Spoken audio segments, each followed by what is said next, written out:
سلام خميس سنحو فتوات تختاتلتي برايم تقرينيا نحز زوارنا لغم قدستي معبالطات كم سعب قريبا معلوم حدشتي تختاتلتنا مدباتنا لايك نشاننا سبسكرايب نا قبرخوم نابخالوت كباص احتبروم نحزين اي صلاي استبهالات درونات ليتن قطرنا اب سماي تግራይ زمبيا كم زلوا حاد العلوي بعد سلطان ارغاغيصلهم اذا خمزلون هالو بالعلو تعازز استديف استنصقه امريكاوي بعد سلطان ناب تግራይ كقنع مخانو تغليصوم بزرزر حزنا يلونا ارتراب حدا معلتي خلت عبيت الدبلوماسيوي عمامات ساليطام مرحت شعبيه اب مدرخ دبلوماسي عبي سقمتي اكايدوم غبسن ايرتران انصار ايثيوبيا زقنع حبراو مغلصي كوصان كلوا حدا امريكاوي بعد سلطان دما مسل سب سلطانات اسمرا زتيلوم نايزي زرزر معبالون كقربيوم اب تግራይ صدقن عالم لخو تمكرو الله واستبهلن نايلونا اندحنتن اواج مسحقه منግስት فيدرالن عالم لخو سمعاتن زغاچو خبرتي حقاو غاغ كم زلو هما رايتس فرس استبهل تكال اقاليعم هوحات دما نزي ملاش الله مراح هوحات دكتور دبرصون غبر ميكائيل صمدو بسنه تدغيفو يسرحل مهلاون فلما اوان علاو غيرم اب سنه تمسريت ناينا نسامع له انسان الله كيد مساله خالي كونه يقول ስለዚህ محظوظ كم زلوناو مردا حبيرهم زقالسو الله خناታት تغير يزي ኣብዚ ግን ግልጽ ሆኖ ዘሎ እዚ ሓለፈ ፈላላይ ኣሎ እዩ ኣፈላላይ ኣሎ እዩ ዝሓለፈ ፈላላይ ወላ በደላ እንታልፍ ሕዚ ክንውድ ኣይንኽእልን ክነጽንሖ ኢና ማለት ነታና ሕዚ ልኡኽ ብልጽግና ንምውጋር ሓቢርና ንስራሕ ግልጽ እያ ማለት ገሊኦም ንኣናውን ዝሓቱን ኣለዉ نحن ونحطهم له بديلكم من نقول لهم له بديلكم من نقول له وموزن حنا رأيه ما لنا نحن ونبدلنا نقول له قلسي قال لنا حدا بتسلسل زبال نحزوز حزقنا حوار صلاله دكتور دبرصون صمدو بزغبا يسرحل مهلاون فلم اوان አረጋጊጾም صمدو بسنه تدغيفو يسرحሉ ከም ዘሎ دكتور دبرصون ዝገለጸም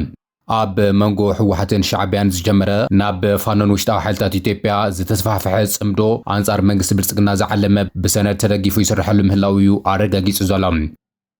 تمالي اب كتما مقله بشم وفري زبت نبرسه تستخايد مدرخ شعبيان حوحتن سرعات اديس ابا ناي حبار صلاب مخانو كمستامامنون نزي دما بسند زدغف سرحاتي يسرحل كم زلون غليصوم بتماسالو ون دكتور دبرصون ناي صلاح حيلታት درونات ليتن قطرن اب سماي تግራይ زمبيا كم زلو اي زغلصم ناي بريتورا سلام سمعنت دارغا 3 عامታት يغزر كم زلو بمطقاس تግራይ ولاكوا اتي سمعنت كفرم كلو عبيتي تسفاتات انتنبرا زاغيرغنا اتوم استنبرلهم تسفاتات اب تكبار كوعلو كم زي خالو استغلصم حق منغستاي غزات مريت تግራይ ገና ኣብ ትሕቲ ወረርቲ ምህላውን ኣማይታ ሸሓተ መዛብል ተጋሩ ካብ መረበቶም ተሰዲዶም ኣብ ከቢድ መከራ ስቃይ ምህላዎም ዝገለጸ ኮይኑ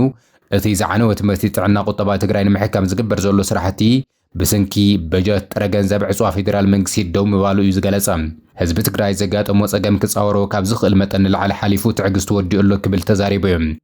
ካብ አብይ አሕመድ ሰላም ምጽባይ ኣይከኣልን በወገን ትግራይ ንብሔራዊ ክብረት እምበር ንብሔራዊ ብርሰት ዝቀውም ዝኾነ ሓይል የለን ክብል እዩ ተዛሪቡ ዘሎም ስርዓት ብልጽግና ፈጺሙን ሰላም ቁርብነት ከም ዘይብሉ ዝገለጸ ንሱ ላላውነትና ተምዛበልትና ንምምላስ መኸተና ትርጉም ናብ ዘለዎ ብርኪ ክነብጽሕን وسانه كنعرفن تكبراونتو كنربارب يغبا كبليو امناي وداتا معرف كم زلو بعلي ارغاغيص زلوم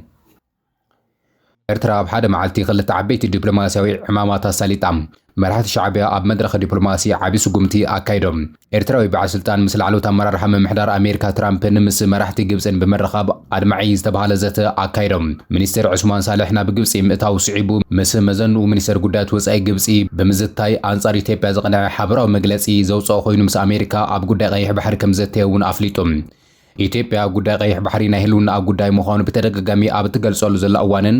ግብጺ ትመርሖ ኸበባ ኣብ ኣልፋሽጋ ይፍጸም ምህላው ኣብ ትገልጸሉ ዘላ እዋን ክልቴን ሃገራት ብሓባር ኢትዮጵያ ኣውጊዘን ኣለዋ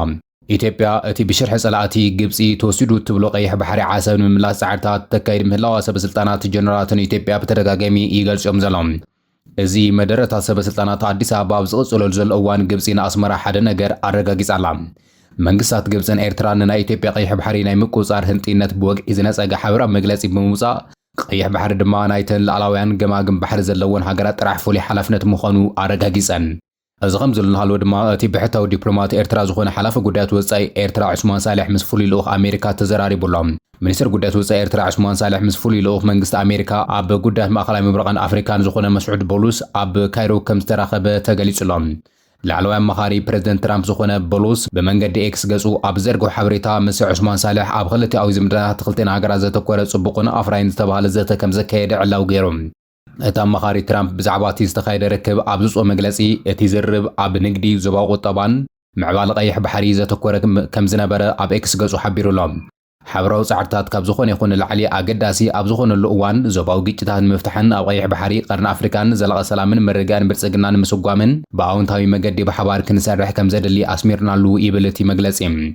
ብፍላይ ድማ ብቀርኒ ኣፍሪካ ብዛዕባ ዘሎ እዋናዊ ምዕባለታትን ኣብ ናይ ሓበራዊ ረብሓታት መርገዝታቶምን ንምውሃድ ብዕምቆት ከም ዘተዩ ዝተገለጸ። ማዕኸላት ዜና ግብፂ ከም ዘረጋግጾ ኣብ ዝርከብ ዝተለዓለ ኣዝዩ ኣገዳስነት ብጉዳይ ቀይሕ ባሕሪ ከም ዝኾነ ዝገለጻ ኮይነን እቶም ሚኒስትራት ብመሰረት ኣህጉራዊ ሕጊ ጸጥታን ምምሕዳርን ቀይሕ ባሕሪ ፍሉይ ስሩዕን ሓላፍነት ናይተን ኣብ ገማግም ባሕሪ ዝርከባ ሃገራት ምዃኑ ኣስሚሮምሉ ይብል እቲ ሓበሬታ። እዚ ብግብፂ ዝዳሎ ዘሎ ተኸታተልቲ ኣኼባታት ነቲ ኣብ ቀርኒ ኣፍሪካን ቀይሕ ባሕርን ዘሎ ጸጥታውን ፖለቲካውን ኩነታት ንምዝታይን ዞባዊ ሰላም ንምርግጋዕን ዝዓለመ ምዃኑ ይግለጽ ኣሎ። ብፍላይ ድማ ግብፂ ኣብ ቀርኒ ኣፍሪካ ዘለዋ ጽልዋን ምዕባይ ምስተን ሃገራት ብፍላይ ድማ ምስ ኤርትራ፣ ሶማልን ሱዳንን ከም ትሰርሕ ዘላ ብዝግለጸሉ ዘሎ እዋን ፍሉይ ትርጉም ከም ዘለዎ ይዝግለጽ ዘሎ። እዚ ዝምድናታት እዚ ግና ብወገን ኢትዮጵያ ብጥርጣረ ዝረአ ካብ ምዃኑ ሓሊፉ እታ ታሪካዊ ጸላኢት እትብላ ግብፂ ኣንጻር ሃገራዊ ረብሓታተይ ክትሰርሕ ጸኒሓን ኣላን ብምባል ብተደጋጋሚ ክትኸስያ ጸኒሓ። ኣዲስ ኣበባ ግብፂ ትመርሖ ጥምረት ኣብ ኣልፋሽጋ ሓደሽቲ ስትራቴጂካዊ ስርሕታት ይፈጥር ከም ዘሎን ኢትዮጵያን ምኽባብ ይስራሕ ከም ዘሎን ምግላጹ ይዝከር እዩ። ብላዕለዎት ኣዘዝቲ TDF ዝተነጸገ ኣምባሳደር ኣሜሪካ ዳግም ናብ መቐለ ምብጻሕ ከካይድ ምዃኑ ተገሊጹ። እቲ ኣምባሳደር ረቡዕ ናብ መቐለ ክምለስ ከም ዝኽእል ጸብጻባት ኣመላኺቶም ኣሎም። ኣምባሳደር ኣሜሪካ ብኢትዮጵያ ኤርዊን ማሲንጋ ኣብ ዝሓለፈ ሰሙን ኣብ ትግራይ ዑደት ገይሩ ምስ ፖለቲከኛታት መራሕቲ ሕወሓትን ሲቪክ ማሕበራትን ዓበይቲ ዓድን ኣመራርሓ ግብረሰናይ ትካላትን ተራኺቡ ኣብ እዋናዊ ኩነታት ከም ዘተየ ዝፍለጥ ኮይኑ ብፍላይ ድማ ኣብ መንጎ መንግስቲ ፌደራልን ሕወሓትን ዝረአ ዘሎ ምትፍናን ብሰላማዊ መንገዲ ዝፍትሐሉ መንገድን ውዕሊ ፕሪቶሪያ ዝፍጸመሉ መንገድን ምንዳይ ዓሊሙ ዑደት ከም ዘካይዱ ዝግለጽ ዘሎ። ኣብ ዝሓለፈ ሰሙን ምስ ምክትል መንግስቲ ትግራይ ተዘራሪቡ ዝተመለሰ ኣምባሳደር ማሲንጋ ዳግማይ ናብ መቐለ ኣብ ዘካየደ ጉዕዞ ኣብ መንጎ ኣዲስ ኣበባን መቐለን ዘሎ ዘይፍታሕ ዝመስል ዝተሓላለኸ ጸገማት ብሰላማዊ ዘተ ንምፍታሕ ጻዕርታት ይገብር ከም ዘሎ እዩ ዝተገለጸ። ኣብ ትግራይ ዝጸደቐ ናይ ህልውናን ድሕነትን ኣዋጅ ምስ ሕገ መንግስቲ ፌደራልን ዓለም ለኻዊ ስምምዓትን ዝጋጮ ከበድቲ ሕጋዊ ጋግ ከም ዘለዎ ሁማን ራይትስ ፈረስቲ ኣቃሊዑ። ተጣባቂ ሰብኣዊ መሰላት ሁማን ራይትስ ፈረስቲ ኢትዮጵያ ኣብ ትግራይ ካብ ግንቦት ሰነ 2018 ዓ.ም ጀሚሩ ወግዓዊ ኮይኑ ዘሎ ኣዋጅ ቁጽሪ 366 እዝባር 2026 ህልውናን ድሕነትን ህዝቢ ትግራይ ንምውሓዝ ዝወፅእ ኣዋጅ ብዓንቀጽ ዝገምገመሉ ሰፊሕ ሕጋዊ ጸብጻብ ኣውፂሎም። እቲ ትካል ኣብ ትግራይ ዘሎ ናይ ጸጥታ ሸቕሎት ሕጋዊ ምዃኑ እኳ እንተተረድአ እቲ ጸደቐ ኣዘራራቢ ኣዋጅ ግና ምስ ሕገ መንግስቲ ኢትዮጵያን ዓለም ለኸ ውዕል ሲቪል ፖለቲካ ከምኡውን ምስ ውዕል ማፑቶ ዝጋጩ ከቢድ ሕጋዊ ጸገማት ከም ዘለዎ እዩ ኣቃሊዑ ዘሎ። እቲ ትካል እቲ ብወገን ትግራይ ዝወፅእ ኣዋጅ ህልውናን ድሕነትን ዝዓበየ ሕጋዊ ስሕተት ክብል እዩ ገሊጽዎ ዘሎ። እቲ ኣዋጅ ክሳብ ሞት ፍርድታትን ከበድ ስገመናት ከምኡውን ናብ ድሕሪ ተመሊሱ ካብ ሕዳር 2013 ዓ.ም ጀሚሩ ተግባራዊ ክኸውን ዝእዝዝ ምዃኑ ድማ ኣሸቓሊ ይገብሮ በቃ ነተሐጊ ዝተቀረጸትላ ጉዳይ ታያ ያ በቃ ተሐጊ ዝተቀረጸትላ መበገሰ ነገር ኣብ ዘይንውር ኩነታት ኣለና ብንውር ሕጊ ነካይዳን ክንከይደ ይንኽእልን ብንውር መሕሰቢ ነቲ ኩነታት ክንፈትሖ ይንኽእልን ዘይንውር ኩነታት ኢና ዘለና ነዚ ዘይንውር ኩነታት ክነመሓድረሉ ንኽእል ነዚ ዘይንውር ኩነታት ክንዓልየሉ ንኽእል ሕጊ የድየና ያ በቃ ምክንያቱ ዘንጠልጠል ሓደጋ ንሄና ላውነትና ተወሪሩ ህዝብና ተፈናቂሉ ንሃለቀ ገለምታ ተውዘለሉ ጥራሕ ከይኮነስ ሕዚ ተኸቢብና ኣለና። እዚ ድማ ብፍላይ ምስ ዓንቀጽ 22 ሕገ መንግስቲ ኢትዮጵያን ከምኡ ድማ ኣብ ናይ ዓለም ለኻዊ ውዕል ሲቪል ፖለቲካ ዓንቀጽ 15 ሰፊሩ ዝርከብ መሰላት ውዕል ፍጹም ዝጋጨ ከም ዝኾነን ዋላ እውን ኣብ ህዝቢ ጽዋን ክድንገግ ዘይሕሰብን መሰል ደቂ ሰባት ዝግህዝ ከም ዝኾነን እዩ ዘረድእ። እቲ ሰነድ ብኻልኣይ ብርኪ ሰፊሕን ግዱድን ናይ ሞት መቕጻዕቲ ዝምልከት ኣብ ዓንቀጽ 17 ዝተቐመጠ ነጥቢ እዩ ኣልዒሉ ዝገምገመ ኮይኑ ብፍላይ ድማ እቲ ዓንቀጽ ናይ ሞት ፍርዲ ክመሓላለፍ ዝፈቅድ ኮይኑ ነዚ ተግባራዊ ንምግባር ድማ ኣብ ዓንቀጽ 49 ብመሰረት ዝሰፈረን ብግዱድ ናይ ሞት ፍርዲ ተግባራዊ ንክኸውን ብምግባር ናይ ኣብያተ ፍርዲ ናይ ምምዛን ስልጣን ዝኽልኽል ከም ዝኾነን እዩ ገሊጹ ዘሎ እዚ ድማ ምስቲ ዓለም ለኻዊ ሕጊ ዝጋጮ ክብል ገሊጹዎ ቀጺሉ እቲ ትካል ኣብ ዓንቀጻት 17 18 21 ከምኡውን 22 ቃልሲ ምጽላም ንህዝቢ ወይ እውን ሰራዊት ምጽላም ከምኡውን ናይ ሓሶት ወረታት ምዝርጋሕ ካብ 15 ክሳብ 25 ዓመት ብጽኑዕ ማእሰርትን ዝእስር ምዃኑን ክሳብ ናይ ሚድያ ፍቃድ ምምንጣል ዝበጽሕ መቕጻዕቲ ዝወሃብ ኮይኑ እዚ ድማ ምስ ዓንቀጽ 29 ሕገ መንግስቲ ኢትዮጵያ ዓንቀጽ 19 ድማ ናይ ዓለም ለኻዊ ናይ ሲቪል ፖለቲካ ዝጋጮ ከም ዝኾነን ንናጻ ጋዜጠኝነትን ህዝባዊ ክትዓትን ኣብ ከቢድ ረዓዲ ዘእቱ ክብል ገሊጽዎ ዘሎ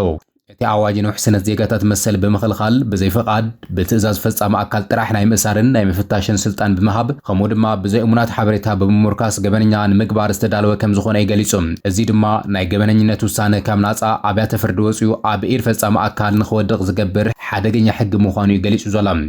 እቲ ኣዋጅ ንናይ ፈጻሚ ኣካል ስልጣን ወታደራዊ ኣብያተ ፍርዲ ንምስራት ሚድያታት ንምዕጻው ሰፊሕ ትእዛዝ ዝህብን እዚ ድማ ምስቲ ዓንቀጽ 55 ዝተደንገገ ፌደራላዊ ስልጣን ክልላዊ ዓቕሚ ዝጋጮ ከም ዝኾነ ብምግላጽ ካብዚ ሓሊፉ እውን ካብ ትግራይ ወጻኢ ንዘለዉ ኣካላት እውን ስልጣን ንክህልዎ ዝገብር ሓደገኛ ምዃኑ እዩ ገሊጹ ዘሎ ሁማን ራይትስ ፈረስት እቲ ኣዋጅ ምስ ሕገ መንግስቲ ፌደራልን ዓለም ለኻዊ ሕግጋትን ስማዕማዕ ምንታን ክኸውን እዞም ዝስዕቡ ወሰንቲ መረምታታት ክግበረሉ ይግባእ ዝበለ ኮይኑ ብፍላይ ድማ እቲ ካብ 2013 ዓ.ም ጀሚሩ ገበነኛ ዝገብር ዓንቀጽ ሙሉእ ብምሉእ ክድምሰስ ይግባእ ኢሎም ከምኡ ድማ እቲ ናይ ሞት ፍርዲ ዝብል ዓንቀጽ ሙሉእ ብምሉእ ክለዓል ይግባእ ኢሎም ምስ ፀጥታ ዝተኣሳሰሩ ዘይነፀሩ ቃላት ከም በዓል ጸላኢ ፀረ ህልውና ብንጹር ሕጋዊ ትርጉም ክወሃቦም የተሓሳስብ ክብል ገሊጾም እዚ ናይ ሁማን ራይትስ ፈረስ ፀብጻብ እዚ እቲ ጸደቀ ኣዋጅ ንትግራይ ናብ ፍጹም ወታደራዊ መግዛእቲ ዘሰጋግርን ኣብ ልዕሊ ህዝቢ ትግራይ ድማ ከቢድ ገሰት መሰላት ዘስዕብ ብምዃኑ ሰበስልጣናት እቲ ክልል ነዚ ሕጋዊ ፀብጻብ እዚ መሰረት ብምግባር ህጹጽ መረምታ ክገብሩ ጻውዒቱ ኣቕሪቡሎም አቀማምጣ ሰራዊት ኢትዮጵያ ናኻቱም ጠፋኩም አይخلን በቃ ተዘሎ እዝታትሲ ፖዚሽን አቀማምጦሲ ትግራይን ሙቃዕ ብዝምቹ ኩነታት ይቅሚጥዎ ዘሎ ባዕልና በመድላው ኩነታት እዚ ካብ ቁጽጽር ወጻእ ኾውን እዚ ተሓሲቦም ወስ ከም ዘይካል ማለት ጾልና ስለዘወልና ይኮነን ሓደ ስርዓት ሓደ ህዝብ ከጥፋ ይخلን ጉዳት ከብጽሕሉ ይخل ጆኖሳይድ ክፍጽመሉ ይخل ከም ትዝገበሮ ግን ከጥፋው ይخلን ህዝብ ትግራይ ጻሪጉስ በቱ ዝደለ ይኸንበርኩ ይخلን ትግራይስ ዲሞግራፊካል ጂኦግራፊ ከም ዝገብራ አየዘበላስ ገብራ ይخلን እኮ ግን كل نجار أفرتنا مجبر نعلنا ونمكلخال تخوينون نعلنا بالزخلنا مدلاو نجبر حقنا وص سازي أبزي نور كنا تعتقين هلونا خان إحنا نتكان لولاو نتكان مسال عرس خصنا خان نمرقة زي أتخون زل هذا حق زي حرب وزح حساب سمعت لهم أب تفعل على ميداتات نز حقي رخيهم ززارة وسوات تعتخون أو نور كنا تعتقينهم بتنور مرأيتات أب لو سكول تمهرنا حزنا يمزوز أنا مرأيتات اللونا نعاتهم حيزم نتم بروفيجنس نتم أوزر له عن قطعتي تنتنو حتى ما رأيت تلعن حق دن حري تمليسي صرحيو هذا حقي نان ريتروأكتيفيتي أوف كريمينال بروفيجنس كريمينال لوز بحلله حق جابنا سند حري تمليسي يصرحين زبحلله كالي حدا خللسي أو حدا في فيدرال أو من قصة إثيوبيا فيدرال أو ناي سرعة ناي إثيوبيا ناي فيدراليزم سرعة وأغران كففل سلطة نسي كل لسنا حق جابنا يوز زبحلله زيهم قبل سكول تمهرنا محق منقستون زعوا زلوا وداتهم زيهم حزي ما سمعت حدث لازم تا إذا حسب حق منقست إثيوبيا يصرح له أيوه هياويو حزب خد حني خليو نزل تجرايس يرحنا له أيوه جارانتي يلي حسب كوز ما بقصينون نينون كنا تحسيو نزيريو نحري تملي سيصرحني لذا حسب زلوا أنت أيوه كلنا جالسين بمعرفه لأننا تحقنا ترجع قص له ما تيجي ما حزي زقت أمت سجمت رح فتح خبز المرايز زقاس منبر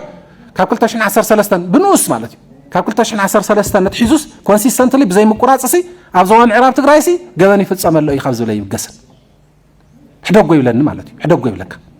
ተርፍ ማለት ስለዚህ እዚ አዋጅ እዚ ብጣዕሚ ብዙሕ ነገር ክስከም ከድሕን ዝተሓሰበ እዩ ከተድሕን ተኮይንካ ከዓ ኣብ ዝዋን እዚ ዘሎ ኩነታት ከተማሓድሮ ተኮይንካ ከዓ ነዚ ኩነታት እዚ ዝምጥን ስትራክቸር ኣወዳድባታት የድልየካ أنا تفتو أواجه كتلو إخوم سنترال كوماند يحسب نايم خطو الدابتات يحسب ناشنال سيرفيس مثل نجار يحسب شو يقولك أسأل نزلوا خمسة درجة 8 عددات من ناشنال سيرفيس حق له أنا علم كم تفلتوا بكا بدرجة نور مالت كوي أوروبا إيجا أفريقيا أو دو أمريكا لأن يسمينا أمريكا راح يزيفلت أنا ناي كندا قالتات بزح ندعي كملاس ليتراتشر كنا نببنا خلينا أبزوم ما هقرات زياتهم جن بيهراو جبوء زبها الحق له بقى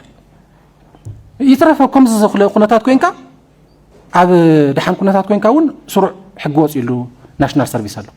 ደረጃኡ ይፈላለዩ ትካላት ካህንጽ ገበናት ኣለዉ ትግራይሲ ንበይናስ ገበን ተፈጺምዋ ከብል ዝኽልክለካ በትንውር ሕጊ ንኣብነት ስለላ ክትወስዱ ትኽእሉ ኢኹም ስለላ ሃገር እዩ ዝስለል መንግስቲ ኢትዮጵያ እዩ ዝስለል እምበር ሓደ ክልል ተሰሊሉ ይበሃል ኣብቲ ሕገ መንግስቲ ከም ትፈልጥዎ ዘራይቱ ሙቭመንት ዝበሃል ናይ ምንቅስቃስ መሰል ዝበሃል ኣሎ ንኢትዮጵያውያን ካብ ጫፍ ናብ ጫፍ ክንቀሳቀሱ ሕዚ ቲ ግፍዕ ዝፍጽመልካ ዘሎ በደል ዝፍጽመልካ ጆኖሳይድ ዝፍጽመልካ ጥቃት ዝፍጽመልካ ከጥፈካ ዝደል ዘሎ ባዕልት ማእከላይ መንግስቲ እዩ